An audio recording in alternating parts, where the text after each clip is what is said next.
Well, it's Sunday morning in the thumb. Thanks for being here with me.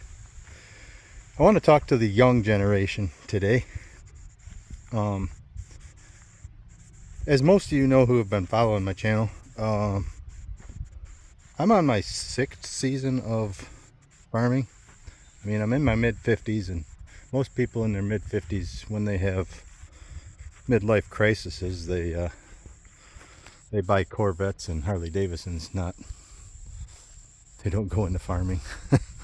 But anyway, I'm not gonna lie, I had a good opportunity because my father-in-law owns land, and but I own 5 acres, and that's how I got started with these cattle, and that's kind of what I want to talk about today is cattle. I did it as if I was like a teenage kid. I made a deal with the local dairy farmer who was breeding his cattle to his lower end of his dairy herd was going to beef, and I bought some Hereford semen for him, and that's how I got my first 5 heifers. 2 of them are back there in the woods, and then I raised them up. I got like about an acre at home pastured, or fenced off for pasture, and that's where I raised the 5 the 5 heifers. And it's an investment. Let's say it's not a money maker at first, and but I would say like a 15-16-year-old kid could do that if he had a little property to use, whether it's his or his dad's or his grandpa's or whatever. You show some integrity and just some interest in it. Older farmers want to help you out, just like my father-in-law. I mean, he's one of those guys that doesn't want to see his land go to commercial style farming, because like this property here, if one of the big farmers around here bought this, all these ditch banks would be cleaned up, this woods would be cleared, and there'd be no room for wildlife anymore. And that's not the way old farmers think. That old saying that farmers are a steward of the land, that was true in my father-in-law's generation. And young farmers will still puff their chest out and say, yep, I'm a steward of the land, as he's clearing a few acres of woods, or ruining habitat for wildlife or whatever. No, I don't want to go on tree hugging today, but anyway, I want to get back to the economics of it. Yeah, so I pretty much had these calves given to me. I mean, I worked for them, don't get me wrong, I worked for them, but and young people, even at today's prices, I think there's farmers who would want to give kids a chance, even if you have to say work it off. Say you just go work on their farm, and you might be milking cows, baling hay, whatever.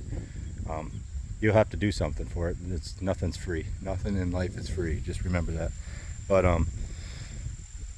yeah, so just it's work. But what's cool about it is, okay, so I had those 5 heifers, raised them up, bred them. Just got the bull yesterday. This will be their 2nd round of breeding. But what's cool about it is now I have 5 calves. There's 2 heifers, 3 bulls. I don't want to sell my bulls. Well, I should say steers. They're banded. I don't want to sell them because I want to do like Gabe Brown and give my cattle a happy life with one bad moment. And if I sell them, chances are they're going to go to a feedlot somewhere, packed in with hundreds of other head of cattle in small areas. And I just don't want to see my cattle grow up like that. I mean, yeah, they're going to have one bad moment sometime in their life, just like we do, but I want them to see, I'd rather see them out here like this. But the problem with that is it's going to be 2 more years before I see any return on my investment doing it that way. But that's exactly what it is. It's an investment.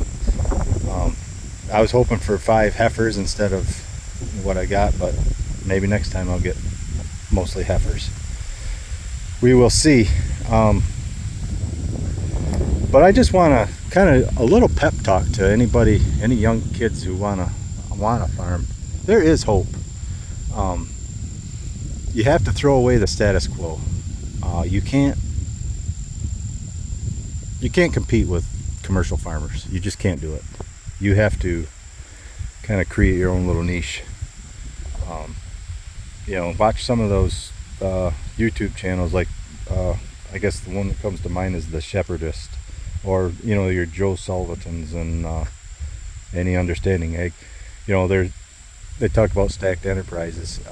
You know, if you have access to a few acres, you can at least get started, and then maybe someday you could move into bigger things.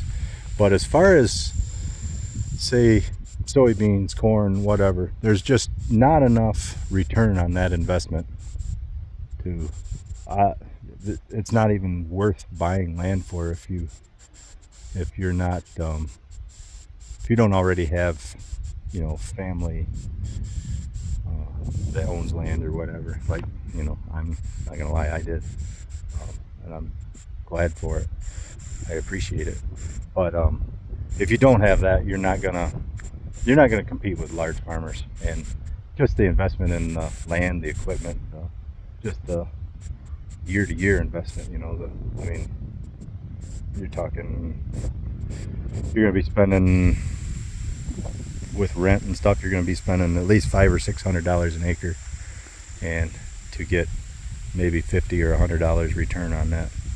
And then, but cattle, it's different. Like right now, I could sell all my calves for probably at least $10,000. I hate to think that, but it's true. And my whole herd, which I have, dollar-wise, I have hardly anything invested. And yeah, I could probably sell the whole herd for $20,000 easy. So it's an investment, and it's a good investment. And with corn prices the way they are, I was watching just a quick little video from Damian Mason, and he talked about supply and demand. You know, like this year, corn prices are going to be tanked, and soybean prices won't be that great. For whatever reason, you can blame whatever politician you want, but bottom line is there's way too much out there. And but what there isn't way too much of out there is beef and cattle and replacement cattle.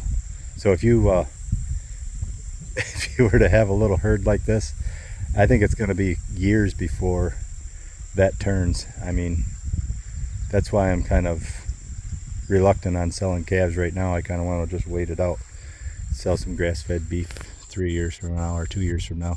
But anyway, yeah, I guess what I want to say is, if you're a young kid and you think you can't do it, screw the status quo. Watch some of the right videos, do some research on smaller operations, and I'm just here to tell you that it works, because that is exactly what I did. I treated it as if I was a young kid, and you know, like next year I'll have 15 cattle instead of 10, and last year, you know, the start of the first of the year here, I only had 5, and now I got 10, and it's all pretty much all sunshine and rain is the only investment I have in that, and that's just a gift from God. So take that for what it's worth, and I appreciate you guys watching Thumb Country Stuff. If you're a young person watching this, good luck, and there is hope. I don't care what all them commercial guys say. They just want you out of the way, because they want your grandpa's land or your dad's land. They just want you out of the way. So farming is, you know, as much as farmers help each other, like in bad situations, they'll stab you in the back when it comes to land. So just so you know that. And that land, if it leaves your family, it'll never be back. So don't sell your land. Not one gol darn inch, as John Dutton would say. Keep it in the family. Rent it out if you have to, but don't sell it. Anyway, I could go on and on about that, but I just want to tell you guys that there is hope for you. You just got to think outside the box and screw that status quo. And good luck with everything. Thanks for watching Thumb Country Stuff, and take her easy.